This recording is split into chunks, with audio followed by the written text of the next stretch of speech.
અરે ભાઈ આજે તો ખરેખરના હલવાણ આમ જોવો તો ખરા ભાઈ ભીમ આવી ગયા કેમ ખબર છે અરે આજે હું પોગી ગયો તો ગામડે અને આમ જોવો એકદમ મસ્ત મજાનું વાતાવરણ હતું એકદમ નાઈ ધોઈને થઈ ગયા રેડી અને પોગી ગયા દાદાના મંદિરે દાદાના દર્શન કરી લીધા અને પોગી ગયા ગામમાં અને ભાઈ ગામમાં તો જોવો ભાઈ કોઈ માણસ હુડીએ કરતું નતું ગલ્લાવાળા બંધ હતા અને ત્યાંથી લીવર મારીને હું ઉપડી ગયો ભાઈબંધના તબેલે ભાઈ જો ઘોડા હતા અને ઘોડા એરે ભાઈ હવાણીઓ કરી અને ઘડીક બેઠા ને વાતો સીધું કર્યો અને પછી પોગી ગયો હું ઘરે અને ઘરે તો અમારો વાસળો કરતો હતો ઘોઘવાટા અને ઘરે પણ કામ શરૂ હતું એકદમ જોરદાર અને પછી અમારે હતી બાની પાશમ તો આ દાદા પણ આવી ગયા હતા અને વિધિ કરતા હતા અને વિધિ પતાવી અને પછી જો અમારું કામકાજ શરૂ હતું ને ફળિયામાં આટો મારી લીધો ને વાતાવરણ ભાઈ એકદમ મસ્ત મજાનું વાતાવરણ હતું અને અમારું કામ પણ ઘરનું શરૂ હતું અને જો ભાઈ લોકેશન એટલે કાંઈ ઘટે જ નહીં એવો વ્યૂ આવતો હતો અને પછી જો આપણું ઘરનું કામ શરૂ હતું ને આપણને પણ ધંધે લગાડી દીધા ને આપણે પણ સામાન ફેરવવા મળ્યા અને વાગી ગયા 4 પછી અમે બેઠા હતા નાસ્તા પાણી કર્યા ફઈ ફુવાન મહેમાન બધા આવી ગયા હતા પાસેમાંથી એટલે બધા મહેમાનો હારે બેઠા ને વાતો સીતું કરી અને પછી અમે ત્રણે નાથાણી ભાઈઓ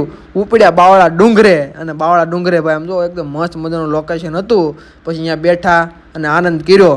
અને આ લોકેશન જોઈને તમને ગીત ગાવાનું મન થઈ જાય ગીરી કેડી વાંકે નથી આવતું તમે આ વિડીયો અમારો ક્યાંથી જોવો છો જરા કોમેન્ટ કરી દેજો અને પછી જો અમે ગણપત દાદાના દર્શન કરી લીધા અને પછી ત્યાંથી જો બધા મિત્રો આડે બેઠા ને હવાણીઓ કરી એટલે વિડીયોમાં આમ જો લાઈક કરવાનું તો ભૂલતા નહીં અને કોમેન્ટ પણ કરી દેજો.